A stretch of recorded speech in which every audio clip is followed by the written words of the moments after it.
Hey, check it out. I can't help but admire this. Look at this apple tree this year.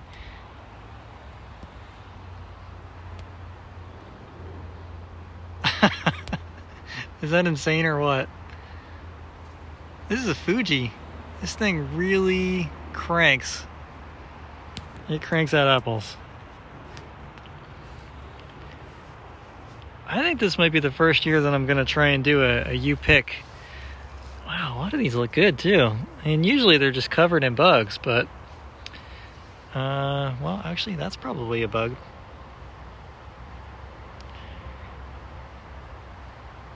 The apple fruit fly or whatever it is. No, but usually these things have like tons of apple worms in them, whatever they're called. Cuddling moth? Yeah, that's it.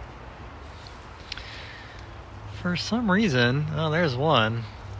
I don't see a lot of them. That's weird. Oh, there's a little. But actually, a lot of them are good, too. Huh. Well, this is surprising. Maybe the tons and tons of yellow jackets that I see all over the place are actually catching them. Who knows?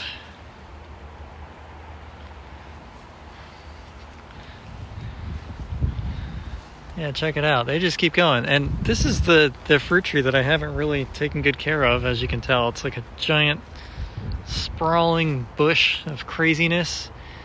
And wow. It still produces a lot. I mean, I guess it goes to show you that, if anything, even if you don't have perfect pruning technique, and I'm certain this is not the right technique, because look at those branches, they're about to break. Your fruit trees can still make lots of fruit. Yeah, look at it, it's even underwatered. This thing's like quite unhappy. I haven't watered this at all, and I usually don't, because I just figured that since this thing is probably, I don't know, 20 years old or something, it can handle itself. And if it can't, well, it'll drop some apples to make up for it. But yeah, I think this is gonna be a U-pick year. I'll go over here and I'll show you the European pears. Check it out. I mean, these are a little harder to see. The whole tree is covered in them like that. And if you like walk back a little bit, you kind of get a sense of it. There is a lot up there. Unfortunately, wow, look at those way up there. Some of them are quite a bit out of reach. That's as far as my camera will zoom in.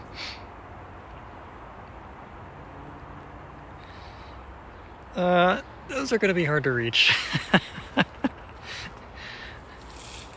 So I've been thinking for a while now that I was going to start a U-pick.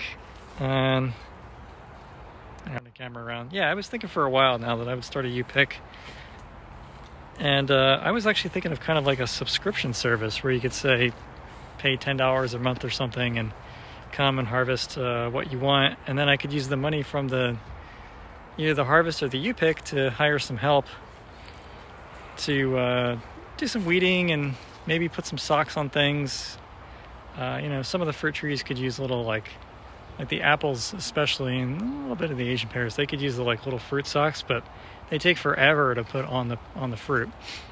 But if I had somebody paying, that could work out. So you could they could pay me, so I could pay them, so they could put fruit socks on there, and then creates a little virtuous cycle where the output is a little bit better. I don't know. I'm thinking about it. I'm throwing some ideas around in my head, because the output of the food forest is it's getting pretty big, and it's still just rampant. Here, check this out. This area here. This is Chojuro. I don't know if you can see this because of the light. Maybe I'll go around the other side. Oops. Same story on this guy. Lots and lots and lots of fruit. This one I took better care of. I pruned it. I pruned it in a way that I did the modern farmer approach, which is, and actually I haven't done the summer pruning yet. Summer prune it back by half, and then winter prune it so that you are getting rid of crossing branches and dead stuff and things like that. But I see a lot of fruit under here. They're looking good too. And it looks like maybe same story over here, that the coddling moth or whatever gets the Asian pear maybe hasn't gotten it so far. I don't know. That'd be surprising. But again, maybe the yellow jackets are taking care of it. We've had like a large yellow jacket population for a while now. They keep exploding every year, and I don't know what's going on. Maybe it's just the bugs that have come in to feed on the fruit. The yellow jackets are feeding on them. Maybe. Don't know. But there is definitely a nest underneath the mulberry over here. I went to go pick mulberries like a week or two ago. Actually, probably, more than 2 weeks ago. And they started stinging me as I was picking them. So they are ticked. What are you doing, pups? I've been seeing the pups now just taking fruit right off the tree and running away with it. So, that's what they're doing now. Yeah, they have a little Asian pear over there, which is weird because I can't imagine they're anywhere close to being done. I mean, look at these things. They're like rock hard, and I see them running away with them. They gotta be really nasty tasting, but the dogs seem to like them. Got a little volunteer tomato here. It's even making flowers. Oh, look at that. Little buddy here. I've never really had luck with annual gardening, as I'm sure everybody has heard me complain about before. Oh, that's a nice. That chocolate mint is really nice. It's weird that it doesn't spread either. I've had real trouble with annual gardening. Just tons and tons of trouble. Mostly because it's just really difficult to water here.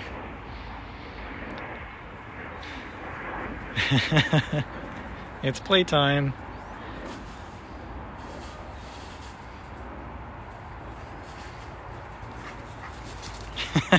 Go get her, Daisy. Daisy's the older one. She waits.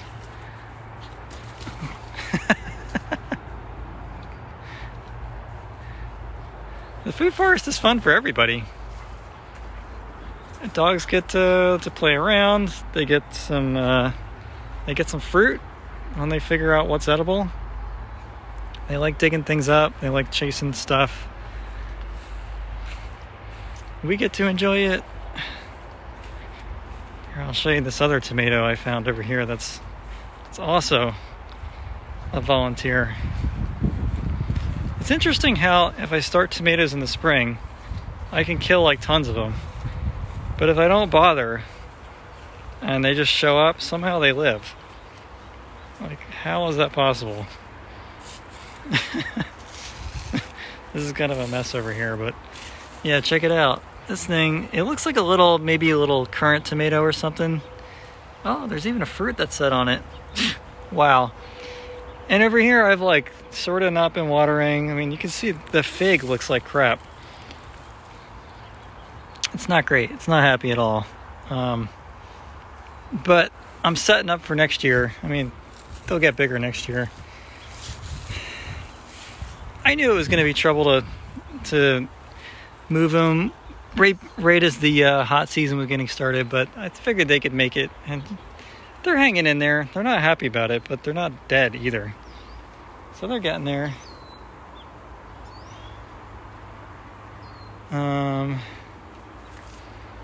I saw something the other day I wanted to talk about, but I can't find it now. There is a true yam over here somewhere. Now I can't find it. Oh well. I'm actually surprised it didn't die. Malta Black over there. This is a seedling sea berry. This thing looks great. Very happy. Yeah, maybe it'll flower next year. That'd be cool. The sea berries have been kind of hit or miss here. I don't know. They hang in there, but they don't want to hold their fruit. I think they need a lot more water than the minimal to nothing that I'm giving them. Yeah, things are looking good. I think these thundercloud mulberries are done. Yeah, a lot of them are looking pretty done. Might start picking them soon. This is the biggest elderberry crop I've ever seen, at least here. I've never been to a farm where they have elderberries, but and these ones are kind of, well, they're sparse. But if you look over here and check this out, and these ones are loaded. This is Hashberg, I think. And it's got a lot of them on there. And then this one over here, same variety, has even more. I mean, it needs some watering. I got to do that for sure. You can see the leaves are curling and they're unhappy. But man, those are some clusters. Wow. Amazing.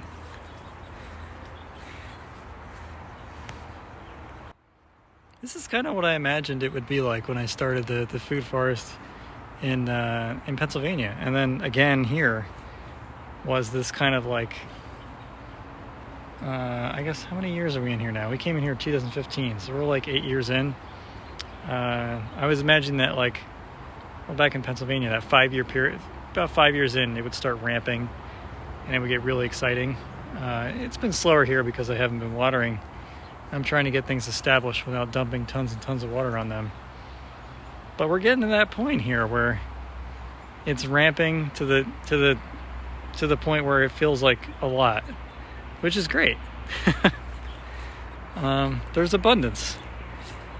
I was just watching a David the Good video today, and he was just talking about making little islands and then just throwing seeds down and being chaotic and not getting out of CAD drawing and being super precise with your food forest. And unfortunately, I'm one of the people who paid lots of money for the trees and got out of CAD drawing because my wife is an architect. And yeah, we planned all of it. And David was like, everybody who starts a food forest, they make it so complicated. Like, you're getting out the charts and you're trying to see where the sun is, and you got like, this needs to be here and all this stuff, this craziness. And he's like, you could just take seeds from stuff you like and just throw them and stuff will grow. And then you can make little islands and just chop everything down around them. And in a way, I've kind of done that. We have like a keystone tree here. Actually, it looks like this one's leaning a little bit. Interesting. And yeah, I mean, the winds keep pushing on it.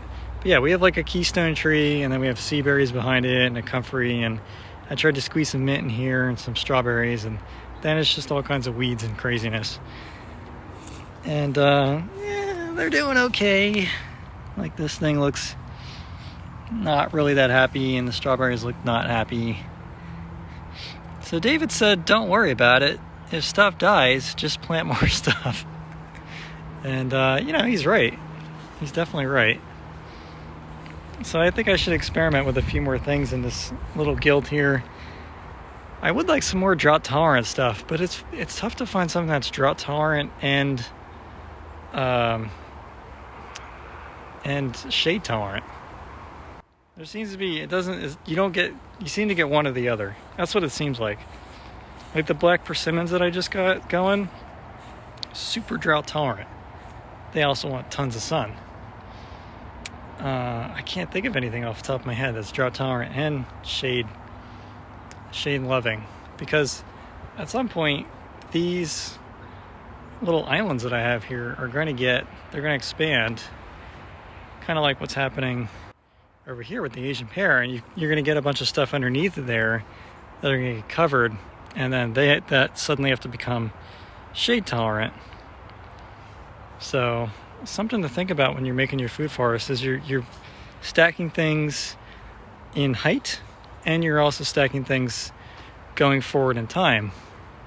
So as this is going to change every single year, the pear is going to get bigger, stuff's going to interact, and then you're going to get like a little kind of dead zone in the middle of it, and then you want to put stuff in the middle of it that is either shade tolerant, or you can just mulch it so that with the expectation that you're going to get ladders in there and you're going to be harvesting fruit, and you may end up smashing all the stuff that you have underneath of it. And this is a mistake, I think, not a mistake, but like something I did with the figs.